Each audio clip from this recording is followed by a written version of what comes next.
बिस्मिल्लाहिर्रहमानिर्रहीम। अस्सलाम वालेकुम। 5 क्लास पे हमने पिछली नशिस्त में फ़ाए अहद पढ़ा था। आज हम उसकी मशक़ी सवालात में खाली जगह पुर कर लेते हैं। वादे के बारे में डैश के दिन पूछा जाएगा, क़यामत के दिन पूछा जाएगा। हमारी ज़िम्मेदारियाँ भी एक डैश हैं, एक वादा है। नबी अकरम सल्लल्लाहु अलैहि वसल्लम हर हाल में डैश की पाबंदी करते थे, फ़ाए अहद की पाबंदी करते थे। वादा खिलाफ़ी बेहद डैश अमल है, नापसंदीदा अमल है। वादा खिलाफ़ी दुनिया में डैश का सबब बनती है, नाकामी का सबब बनती है। अब हम मुख्तसर सवालों के हमने जवाब देने हैं। फ़ाए अहद मुख्तसर जवाब लिखें। सवाल नंबर 1 है कि फ़ाए अहद से क्या मुराद है। जवाब है फ़ाए अहद 2 लफ्ज़ों से मिलकर बना है। फ़ाए अहद के मानी पूरा करना और अहद के मानी, फ़ा के मानी पूरा करना और अहद के मानी वादा के हैं। वादा पूरा करने को फ़ाए अहद कहते हैं। यानी ये देखो बच्चों, 2 लफ्ज़ों से मिलकर बना है फ़ाए अहद। पहले का मानी फ़ा के का क्या मानी है, पूरा करना, और अहद के क्या मानी है, वादा। जब हम इन दोनों को मिलाएंगे तो क्या करेंगे, क्या बनेगा, वादा पूरा करना। वादा पूरा करना, फ़ाए वादा पूरा करने को फ़ाए अहद कहते हैं। अब सवाल नंबर 2 है कि फ़ाए अहद के मुतल्लिक एक आयत का तर्जुमा लिखें। जवाब, आयत का तर्जुमा, और वादे पूरे किया करो, बेशक वादे के बारे में क़यामत के दिन पूछा जाएगा। यानी वादे की इस कदर बेटा अहमियत है कि अल्लाह ताला ने खुद फरमाया है कि वादा पूरा किया करो, लोगों के साथ वादे पूरे किया करो, जो भी वादा करते हो वो पूरा किया करो, और क़यामत के दिन इसके बारे में, वादे के बारे में पूछा जाएगा। सवाल नंबर अब 3 है, वादे की पाबंदी के मुतल्लिक नबी अकरम सल्लल्लाहु अलैहि वसल्लम का एक फरमान तहरीर करें। जवाब है कि फरमान मुस्तफ़ा सल्लल्लाहु अलैहि वसल्लम है, और जो शख्स वादे की पाबंदी नहीं करता इसका कोई दीन नहीं। यानी वादे की पाबंदी बेटा देखो किस कदर इस पर ज़ोर दिया गया है कि अगर हम वादे की पाबंदी वादे की पाबंदी नहीं करेंगे तो हुज़ूर नबी अकरम सल्लल्लाहु अलैहि वसल्लम ने फरमाया कि इसका कोई दीन नहीं, इसका दीन इस्लाम तो क्या, इसका कोई भी दीन नहीं होगा। सवाल नंबर 4 है, अहद शकनी का क्या नुकसान होता है। जवाब है कि वादा खिलाफ़ी या अहद शकनी बेहद नापसंदीदा अमल है। जो शख्स वादा पूरा नहीं करता लोग उसे झूठा समझते हैं। वादा खिलाफ़ी अल्लाह ताला की नाराज़ी और दुनिया में ज़िल्लत और रुसवाई का सबब बनती है। जब बेटा कोई शख्स किसी से वादा करता है और अगर उसको पूरा नहीं करेगा तो इसका मतलब है कि वो झूठा है, और उसने झूठ बोला था कि मैं आपके पास फ़लाँ वक्त में फ़लाँ दिन में पहुंच जाऊंगा, लेकिन अगर वो नहीं पहुंचता तो फिर वो झूठ बोलता है।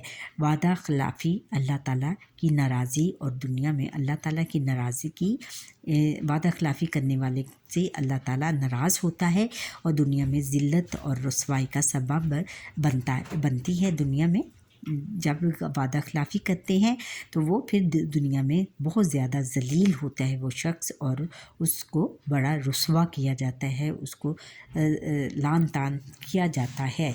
तफसीली जवाब लिखें।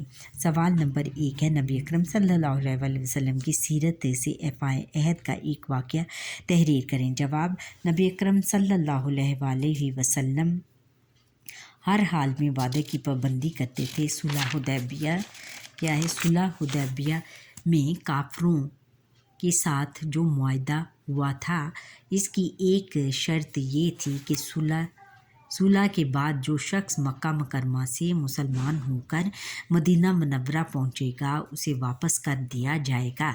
यानी जो भी शख्स सुलह की ये थी कि सुलह के बाद ये एक शर्त रखी गई कि जो शख्स मुसलमान होने के बाद मदीना मुनव्वरा पहुंचेगा तो उसे फ़ौरन वापस कर दिया जाएगा। ये मुआहदा अभी लिखा जा रहा था कि मक्का मुकरमा से हज़रत ابو جندر رضی اللہ تعالیٰ عنہ زنجیروں میں جکڑے ہوئے زخمی حالت میں نبی اکرم صلی اللہ علیہ وسلم کے پاس آ گئے۔ مسلمان ان کو اس حال میں دیکھ کر بے چین ہو گئے، بہت پریشان ہو گئے، لیکن نبی اکرم صلی اللہ علیہ وسلم نے معاہدے کی وجہ سے انہیں واپس کفار کے حوالے کر دیا۔ دیکھا بچوں، ابھی معاہدہ لکھا جا رہا تھا، ابھی اس کا جو تھا ابھی وہ لکھا جا رہا تھا، اور نبی اکرم صلی اللہ علیہ وسلم نے حضرت ابو جندر رضی اللہ تعالیٰ عنہ کو، جو کہ زخمی حالت میں مکہ مکرمہ پہنچے مدینہ منورہ سے، تو ان کو دیکھ کر مسلمان تو بہت بے چین ہو گئے ان کی حالت کو دیکھ کر، لیکن حضور نبی اکرم صلی اللہ علیہ وسلم نے وعدے کے مطابق ان کو واپس کفار کے حوالے کر دیا۔ ایفائے عہد کی عملی زندگی میں اہمیت بیان کریں۔ سوال نمبر 2 ہے وہ تفصیلی سوالوں میں سے۔ ایفائے عہد جواب ہے کہ ایفائے عہد کی عملی زندگی میں اہمیت وعدے کی مختلف صورتیں ہیں، جن میں مقررہ وقت پر اور مقام پر پہنچنا، کسی خاص وقت پر کام کرنا، مخصوص مدت میں رقم ادا کرنا وغیرہ شامل ہیں۔ اس کے علاوہ ہماری ذمہ داریاں بھی ہیں، ذمہ داریاں بھی ایک وعدہ ہیں۔ ذمہ داریاں کیا ہیں کہ ماں کی ذمہ داری ہوتی ہے کہ وہ گھر کو سنبھالتی ہے، اور باپ کی ذمہ داری یہ ہوتی ہے کہ وہ روزی روٹی کماتا ہے، اور پھر اس طرح اور بھی بہت ساری ذمہ داریاں ہوتی ہیں جو کہ نبھائی جاتی ہیں، اور وہ بھی ایک وعدے کے طور پر نبھائی جاتی ہیں۔ ڈاکٹر، انجینئر، پولیس، فوجی، صحافی، سیاستدان، علماء، آفیسر، استاد، جج اور حکمران جب کوئی ذمہ داری لے لیتے ہیں تو گویا اپنی قوم سے وعدہ کر رہے ہوتے ہیں کہ ہم اپنے فرائض نہایت دیانتداری سے ادا کریں گے۔ یعنی انجینئر، ڈاکٹر، سیاستدان، پولیس آفیسر، استاد، جج، حکمران جب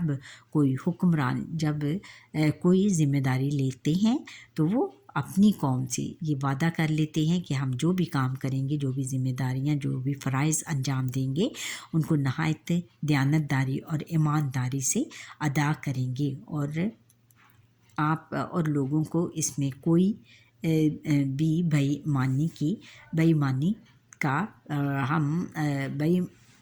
کر کے نہیں دکھائیں گے۔ اچھا بچوں، یہاں پر ہی ہمارے آج کے لیسن کا وقت ختم ہوا۔ آپ مجھے لائک، سبسکرائب اور بیل آئٹم پر کلک کریں اور کمنٹ کرنا نہ بھولیے گا، اور میرا لیکچر شروع سے لے کر آخر تک دیکھیے، اور جو میرا لیکچر پہلی دفعہ دیکھ رہے ہیں وہ میرے اس لیسن کو سبسکرائب ضرور کریں۔ اللہ